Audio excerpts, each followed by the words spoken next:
So I guess we'll just move right along. I'm Casey Pierce. I'm a new associate at NJOI, mostly out of Wayne, but we come out of Morristown quite a bit too. I've been in practice about a year. Just a little idea of where I come from. I'm a West Coast guy, but my wife is from New Jersey, so now I'm from New Jersey. I've kind of been around a little bit. I started in Colorado, then went to upstate New York for a little while, and then did most of my training back here after spending a couple years in the islands. So I've kind of made my way around and now settled in Jersey, which is fantastic. So what I'm going to talk about is shoulder instability. And basically, shoulder instability is excessive motion in one or more directions, and inability to maintain the humeral head on that golf tee like Dr. Black talked about. And really, when I talk to people about shoulders, I tell them that the shoulder is not a ball and socket.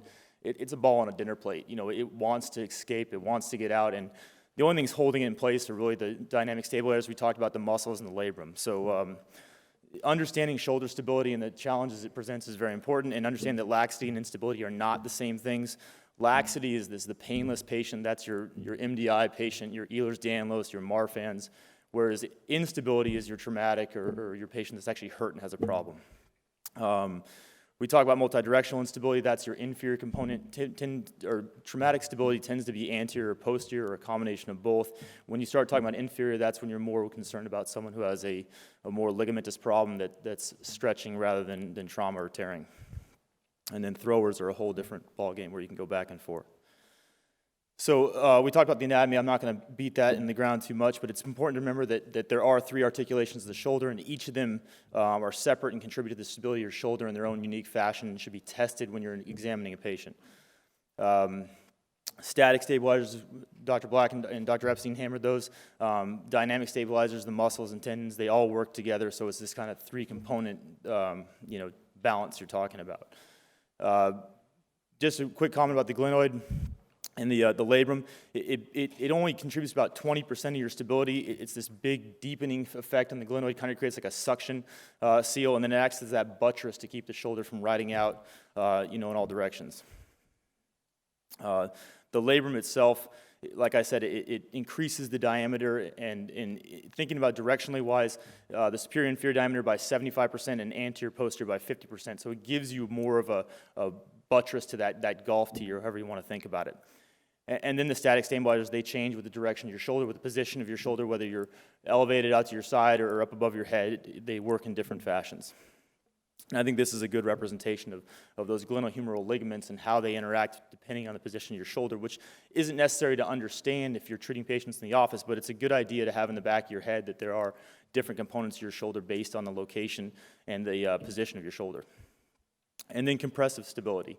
The resting muscle tone of the rotator cuff acts to compress the shoulder in the socket, as does the deltoid, to keep it in place. And then there's this kind of outlier talking about the biceps tendon. And it's become a controversy in orthopedics what to do with the biceps tendon as people are younger and injure their labrum or older and injure their labrum.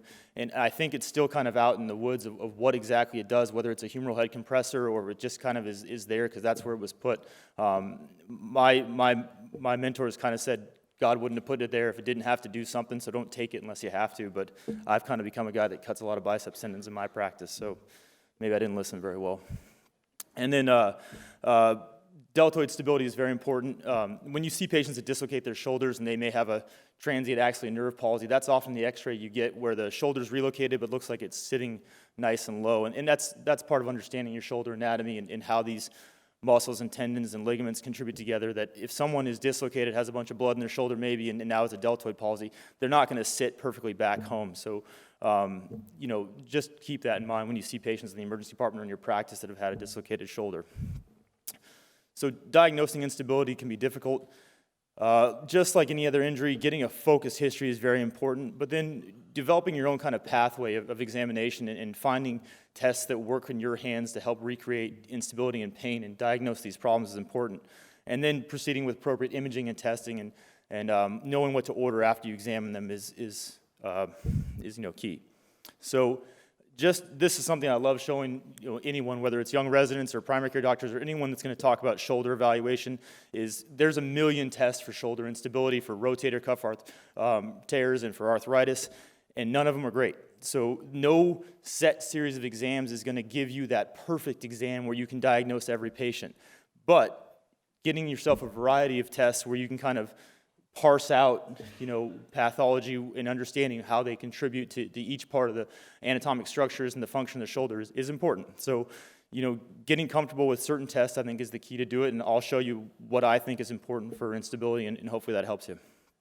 So this is a nice Cochrane database study just showing the performance of interpretation of tests. If I do the same test as Dr. Black or Dr. Epstein or you in your office, we may interpret it differently, but as long as you arrive at the right diagnosis, that's all that's important. So I typically start when I evaluate a shoulder with range of motion, forward flexion, abduction, external rotation at both 0 and 90 degrees of shoulder flexion. And then I look at their passive motion, how they can externally rotate their shoulder and abduction.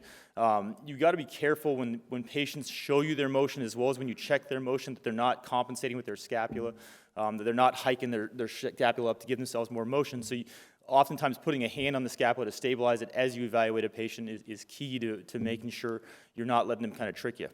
Goniometers are great. Not many people have them. That's kind of like the older surgeon thing. He busted out of his pocket, and you're kind of looking at it like, whoa, I haven't seen one of those in a while, but it's a really nice thing to have if you can pick one up and have it in your office.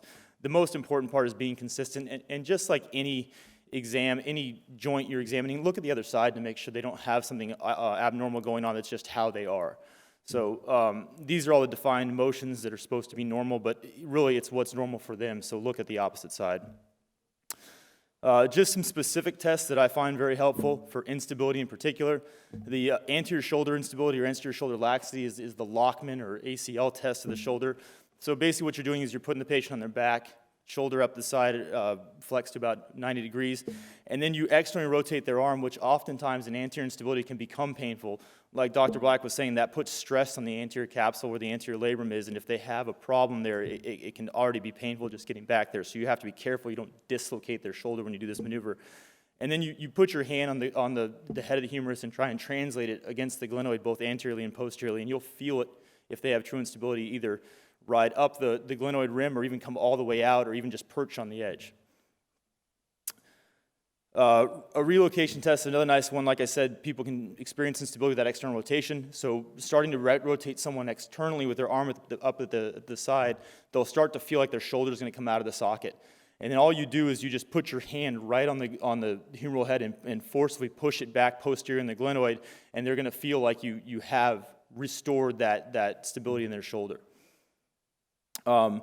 Other tests have been described, load and shift tests, axial load in the glenoid, translating the humeral head, pushing it back and forth, and these are those grades I was talking about, whether you can increase the translation, sublux the shoulder or perch it on the edge or fully dislocate it past the glenoid rim. Inferior laxity testing, I think, is something that's really gained popularity because we've started to understand there's this subset of patients with what we call multidirectional instability, that if you miss that on exam and treat them like a normal shoulder, you're really going to have poor outcomes and a bad time in your practice. So every patient in my office that I see that I'm evaluating for any kind of shoulder problem, this is one of the first things I check. And I really hammer this home with younger patients, especially younger female swimmers or track athletes or gymnasts that tend to be more lax or flexible than others. And the basic idea is you sit their arm at their side to relax the shoulder girdle muscles, and you pull inferior traction at the elbow. And then you can look at the glenohumeral joint, and what you're looking for is this lower picture on the left here is you see the space develop under the acromion, and you can actually see what looks like a pull or a suction effect of the skin. And that identifies that you have someone that's a little more lax than most, and instability in them can be a whole different beast than instability in a football player or something that's been traumatic. Nerve injury, this is what I was talking about. Shoulder dislocations can damage the axillary nerve, whether it's transient or permanent. They tend to be transient, and they tend to be more common the first time someone dislocates because there's more soft tissue trauma. If you don't see signs of recovery, if that deltoid muscle starts to waste, you're not seeing the humeral head ride back up into the glenoid by 10 weeks, that's a very poor prognosis for recovery. And then very, very rarely you can see vascular injuries with shoulder dislocations. So rotational laxity, this is a thrower-specific kind of problem. Overhead athletes, especially baseball players, you don't see it as much in softball just because of the nature of how you throw a baseball. When baseball players reach back to throw a baseball, they're creating extreme external rotation to try and gain motion and gain speed as they accelerate forward. And as they finish their pitch, they don't tend to fully internally rotate their arm. They just kind of bring it into a neutral position. So what baseball players get, especially pitchers, they gain external rotation and lose internal rotation. And this is a different form of instability that we call GERD, or glenohumeral internal rotation deficit. And this is not true instability like you'd see in a traumatic event, but they can have signs of damage to their posterior labrum or damage to parts of their rotator cuff insertion when you get MRIs. So it's just something you got to be aware of when you're dealing with that specialized kind of athlete.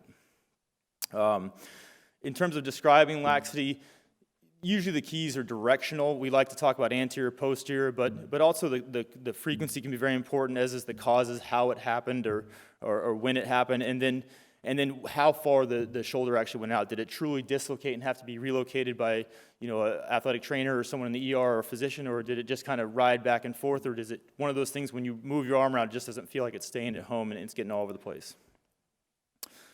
So acquired instability is kind of the more common. This is your no active trauma, or the less common rather. No active trauma. It's repetitive micro trauma. These are your swimmers, your weightlifters, your throwers. And this is not what we refer to as the multidirectional instability. This is due to an activity you're doing over and over again. Whereas classifying multidirectional instability, you can have these four types, but really the type 3 is the most common, that posterior inferior instability with pre-existing hyperlaxity. So they do some activity that irritates their shoulder, which uncovers the problem, but they had an issue to begin with. If they'd never been active, it may have never been a problem, but these are the swimmers you tend to get, is the most common thing I've seen in my practice, where they start doing an activity where they're rotating their shoulder over and over again, and it just kind of uncovers a problem that they already had. It's important when you talk about congenital multidirectional instability, you understand that these are not the easiest patients to deal with. They tend to have hyperlaxity issues, whether that's Ehlers-Danlos or Marfan's, and you can actually pick up these diagnoses in your office, because these conditions are associated with bigger problems with the aorta or vascular issues or visceral issues. So if you pick up someone that has a shoulder problem when they're young, don't just focus on the shoulder problem. Make sure you're not missing a bigger issue like a congenital deformation or a true disease that they need to be treated or at least screened for. And then traumatic shoulder dislocations. That's the football player that takes a big hit and comes off the field, holding their arm down at their side, and the trainer's got to lock it back in. And the vast majority of traumatic dislocations are anterior dislocations. Posterior tend to be more common with patients with seizure disorders or people that get struck by lightning or some major trauma, car accidents, things like that. And then screening for these MDI patients, you just want to make sure you're checking everything. If someone can do these cool things to their knees or elbows, that's the one you don't want to miss out on. So diagnosing instability after you've done your physical exam, most guys start with an x-ray. That's kind of the easiest thing to do, and it should always be done first. There's kind of 4 views that I think are key. First being your standard AP radiographs, and then an external rotation radiograph to see the socket. The internal rotation view, you can see defects in the humeral head, which we call a Hill-Sachs lesion. And the external rotation, you're much better seeing younger patients, pediatric patients that are still growing. You can see their physis and the tuberosities where the rotator cuff muscles attach. Getting an axillary lateral is standard practice for most orthopedic surgeons. It allows you to really see that the shoulder is truly located. You can be fooled on an AP view if it's sitting anterior or posterior. Getting an axillary in combination with that really shows very well the bony anatomy and lets you be sure a shoulder is sitting located and hasn't been missed and is now showing up in your office. And then a scapulary Y view can sometimes supplement that, where you just get a better view of the scapula and fossa and that the shoulder is sitting directly over the glenoid itself. In terms of MRIs are great. They look at the soft tissue. I had a colleague who used to tell every patient that an MRI is not a window into the soul. It does not show you everything. Oftentimes, MRIs don't match what you see when you put a camera in the shoulder or even when you open a shoulder. So telling patients you've got 100% diagnosis of an MRI is dangerous ground, and you want to make sure that you rely on your physical exam and other interpretations to help you with your diagnosis. So these are just a couple examples of MRIs. This is an MRI done with dye, and actually what you're seeing, the white arrows towards the anterior aspect of the glenoid, which is right here, is just dye that's been injected in the shoulder and kind of pushing everything around. And then dye helps us to reveal true pathology because it can get in between the tissue planes, and you can better see labral tears when you do an arthrogram or inject dye in the shoulder. The vast majority of shoulder MRIs are done without it, but it does help the diagnostic capabilities of shoulders when you inject dye. CAT scans can be important as well. CAT scans are great for looking at the bony architecture that can somewhat be missed on an MRI. It can look for your version, the alignment of your humeral head. And it's very important when you're talking about someone who's dislocated to look for bone loss. So having someone that's lost part of their glenoid rim has a different type of instability than someone who's just torn their labrum and needs it restored. And repairing a labrum with someone with significant bony loss in their glenoid actually may be a worse procedure for them and can lead to recurrent instability and then subsequent procedures they may have been able to avoid. 3D CAT scans are key to this. It's really easy to see bone loss in a 3D CAT scan. The normal kind of pear-shaped of the glenoid, if they lose part of that, it becomes plainly obvious when you can look at it in 3 dimensions rather than trying to cut through a CAT scan piece by piece to see it. So traumatic instability. The true traumatic instability everyone thinks about is a Bankart lesion or an anterior labral tear. And these are just some good pictures showing that tear kind of in different planes so you understand how the tissue leaves the glenoid and becomes a problem. And you can see in this kind of axillary view, you can see how without the labrum and subsequently the support tissues, the glenohumeral ligaments in the capsule, it really gives the shoulder a lot of room to translate. And that's also a nice view of that what Dr. Black was talking about, the golf ball or golf tee analogy of how shallow the glenoid is compared to a more constrained joint like the hip. So another complication when you dislocate your shoulder is the shoulder doesn't just slide right back in the socket. If it comes all the way out the front, as it tries to come back, usually it smashes into the anterior aspect of the glenoid, which can damage the posterior superior aspect of the humeral head. And this is what you'll see on X-ray reports or MRI reports known as a Hill-Sachs lesion. It's basically an indentation within the humeral head. And most times it's just a complication of a dislocation, doesn't require treatment, but large Hill-Sachs lesions can actually change our treatment protocols and even surgical protocols. If you don't address a large Hill-Sachs, fixing a labrum may not be enough for a patient. They can have recurrent locking instability if they have a big enough Hill-Sachs lesion. So this is just another really nice picture kind of descripting. Shoulder comes out, tries to come back, and smashes in, creates this defect, or you can even get locked and create a defect. And then you can see this big, large piece. As the shoulder rotates, this can come back up the front and catch the shoulder again and lead to recurrent problems. So treatment for shoulder instability. It's very important to understand your patient with shoulder instability. Not every 18-year-old is the same, not every 40-year-old is the same. So I had a patient in my office who's an 18-year-old, he's a primary dislocator playing football. And I walked into his room, with my speech prepared about how I'm gonna fix your labrum and we're gonna get you back to football and you're gonna love it. And he just cut me dead in my tracks, said, look man, I'm not playing football anymore, I just wanna lift weights and it doesn't hurt because I've been doing rehab. So, save your speech for someone else. I'm good, I don't wanna do any athletes or any sports anymore. I just wanna lift weights and look nice in my t-shirt. So he didn't end up needing surgery and he's probably one of the happier patients I have. So it's really important to know your patient's expectations, know their activity level and treat them accordingly. So acute dislocations. Anyone who's gonna take care of any kind of athlete or be a physician with that matter is probably going to encounter a shoulder dislocation at some point. And that doesn't mean you have to be at a football game. That could be an older person who dislocates their shoulder through a rotator cuff tear at the supermarket or in their car. So understanding how to relocate a shoulder has to be part of everyone's armament. You have to have one way to do it, even if it's painful. But understanding how to do that is important. If it's a player on a field, you're at a game, get them off the field. Don't try and do it on the sideline. It's a recipe for disaster. Get them somewhere comfortable where they can relax, where you can get their equipment off and try and push it back in place. So there's a ton of ways to reduce the shoulder. Everyone has their own way. I have one way that I seem to think is undefeated. The way most people will try first is this prone method where you essentially hang weights from the arm, let them sit on a table, and this one, if you've got 20 or 30 minutes, is great because eventually the muscles are going to fatigue, it's going to unlock the humeral head and shoulder will pop back in place. But oftentimes you don't have 20 or 30 minutes to sit like this, so you got to try something else. So the common method in the ER is wrap towels around them and pull real hard till it goes back in place. You can hook their elbow in your belt or in a towel around your waist to give you a little rotational control. You can lean side to side and get some internal X rotation to rock the shoulder back in place. That's also kind of brutal. This is mine. This is something I was shown. It's a technique described by a guy named Zahiri. And basically, you put their arm in a figure four.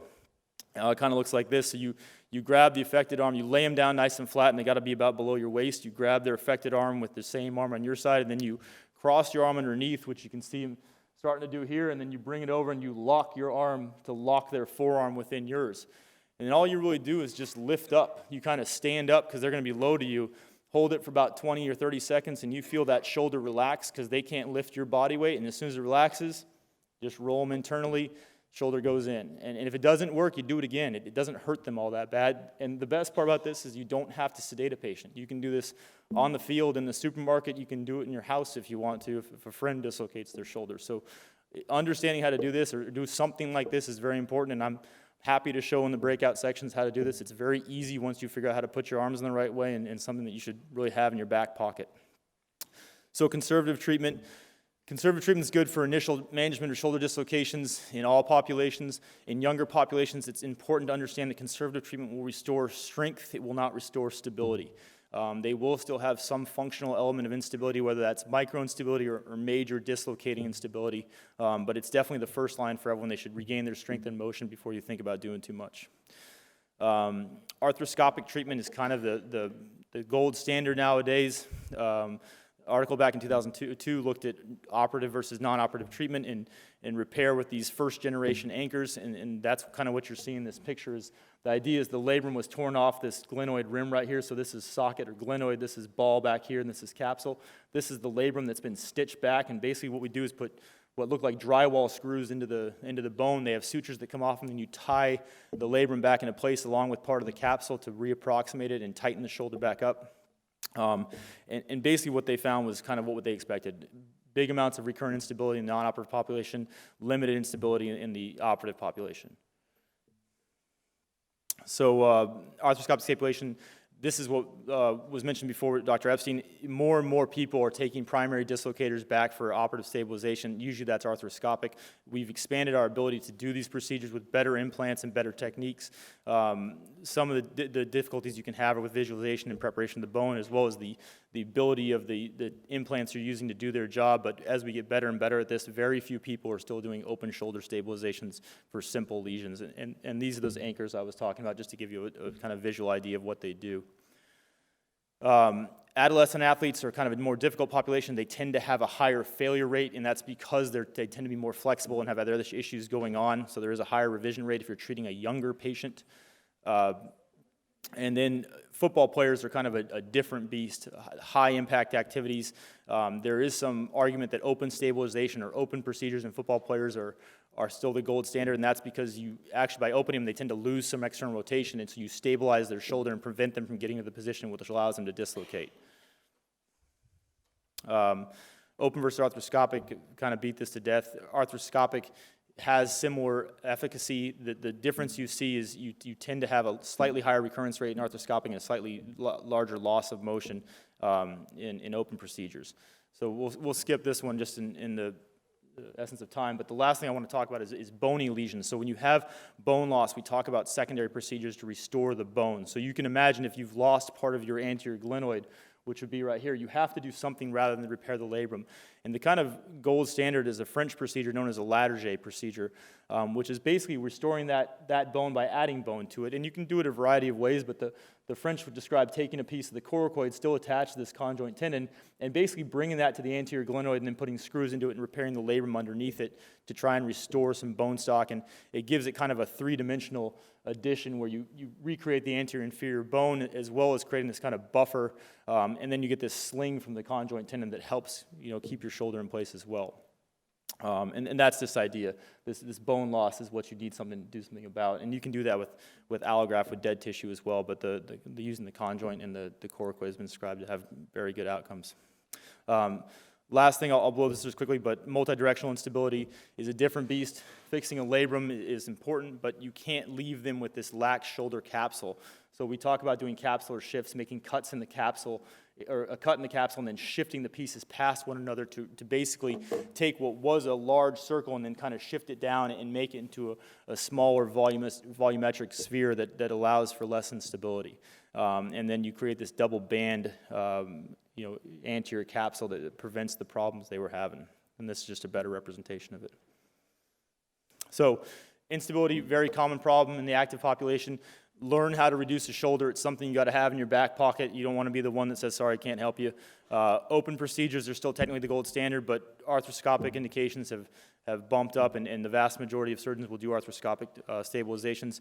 And as always, there's more to be done. There's more to figure out about shoulder instability, treating multidirectional instability in ligamentously lax patients. So it's always something to be a learning topic and something we can improve on.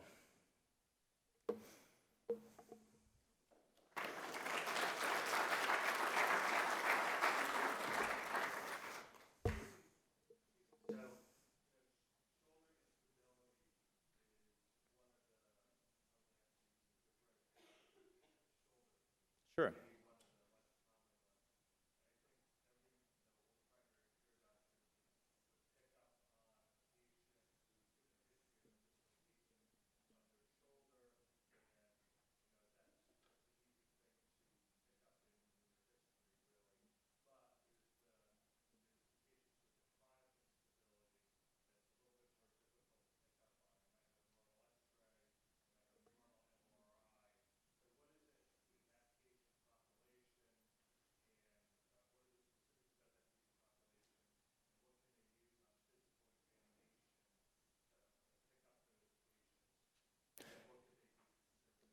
Sure, yeah, so chronically unstable patients are a difficult treatment, but picking them up on an exam tends to be easier because they don't have the same findings you would expect in someone else, and the same complaints typically too. They'll usually tell you that certain positions make them, they'll call it uncomfortable, we like to say apprehensive, and a lot of times with an anterior patient, that's the one that's reaching back. So they have no problem getting their shoulder up, but as soon as they add that external rotation, they tend to get pain in the anterior aspect of the front of their shoulder. You can also test those patients with what's called an O'Brien test, which is bringing their arm across their body and having them hold it with their thumb up and thumb down, and it helps you differentiate those patients from AC pain by location. So if they get pain up in the AC joint, that's a different pathology than if they get pain in the front of the shoulder when you're testing that. But I think the easiest way to pick up the chronic instability patient is their history. They're going to tell you where it hurts them and that they feel like their shoulder rides out. It's not just going to be true pain, it's going to be that discomfort of the shoulder isn't staying at home. With pitchers, it tends to be a little more of a problem with that micro trauma, that micro instability, and that rotational problems. And those are the ones that you really have to hammer in your exam, looking side to side at their rotational profile. If they've lost a bunch of internal rotation on one side and gained external rotation, that's the patient you need to be thinking about micro trauma or micro instability.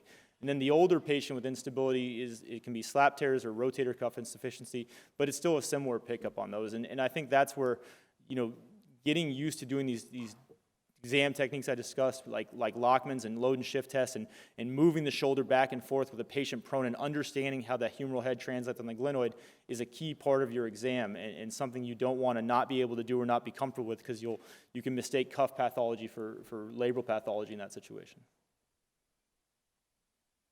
And then to comment on treatment, the gold standard, anyone with micro instability, especially MDI patients, is non-operative therapy over and over and over again. And we all talk, because we're orthopedic surgeons, about how to fix things surgically because we think we can fix everything, but multi-directional instability patients, even those with labral tears, should fail physical therapy 10 times before you think about operating on them. And people will tell you the treatment is therapy, and when that fails, it's therapy again because they're just so difficult to deal with and tend to do poorly even when you do what you think is a good surgery.